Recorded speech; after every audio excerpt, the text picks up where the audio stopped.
मत सोचना कि मैं राम के बारे में कुछ नहीं जानता। बोले ये भी मत सोचना। बोले एक राम को तो बोले मैं जानता हूँ।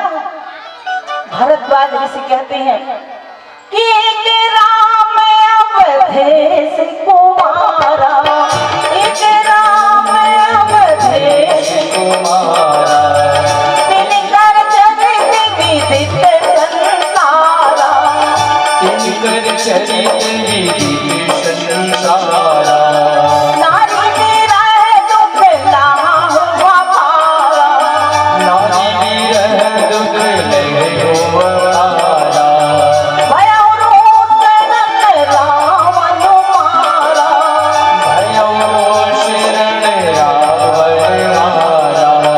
जय सिया राम जय जय सिया राम, जय सिया राम जय जय सिया राम।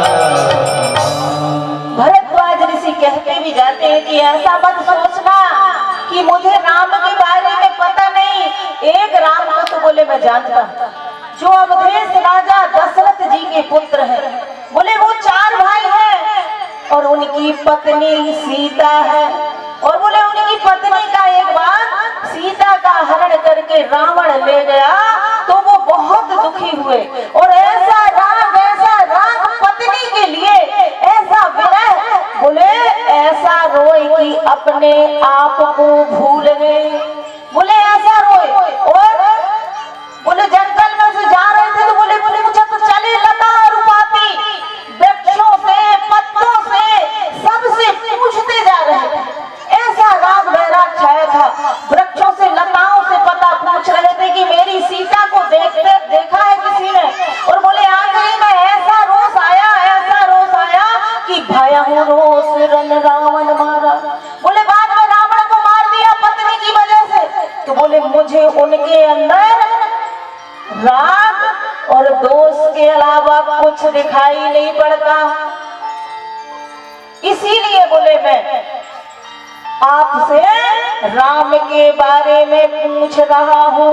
भरद्वाज ऋषि बोले महाराज मैंने तो आपसे इसीलिए पूछा कि मैं आपको गुरु मानता हूँ और गुरु से कपट नहीं करना चाहिए कि हो न विमल विवेक उरे गुरु सन के दुराव। अब भरद्वाज ऋषि की बातें सुनकर याज्ञवल्क ऋषि को हंसी आ गई। क्यों हंसी आई?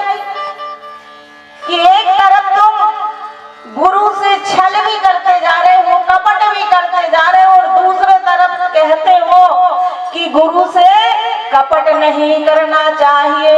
तो याज्ञवल्क ऋषि हंसकर बोले कि जाके बालक बोले मुस्काई, जाके बालक बोले मुस्काई, तुम्हारी विदित रघुपति प्रभुताई, तुम्हारी विदित रघुपति प्रभुताई, जय सिया राम जय जय सिया राम, जय सिया राम जय जय सिया राम।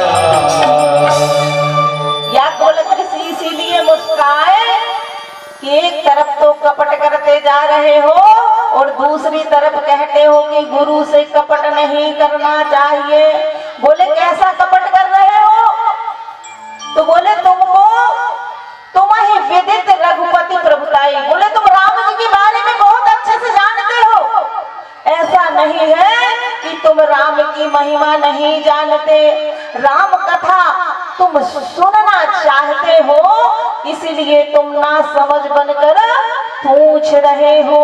याज्ञवल्क ऋषि बढ़िया सुंदर गद्दी पर ऊंचे पर विराजे, नीचे चरणों के पास भरद्वाज ऋषि विराजमान हुए। ऐसा ही जब सबसे सर्वप्रथम राम कथा का प्रवचन हुआ था तो राम जी ने ही इस कथा को सुना था।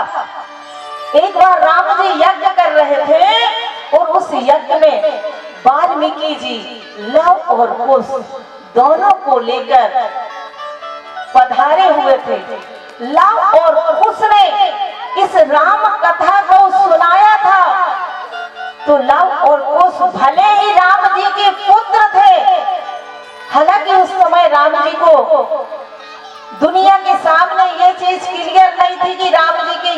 हैं, राम जी तो परमात्मा है, उन्हें तो हर चीज का ज्ञान है, उनसे क्या छुपा है।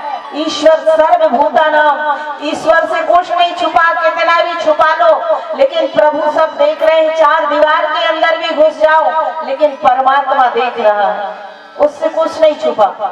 तो प्रभु तो जानते थे ये मेरे पुत्र है, फिर भी लाओ और उसको ऐसे सुंदर ऊंचे आसन पर बिठाला और राम जी स्वयं नीचे बैठे और सबसे शुरुआत पहली बार राम कथा हुई अयोध्या में। और ये कथा 23 दिन की हुई। राम कथा 23 दिन की भी होती है, सबसे शुरू में राम कथा 23 दिन की ही हुई थी। रामायण के सभी वक्ता वड़ के वृक्ष के नीचे बैठे।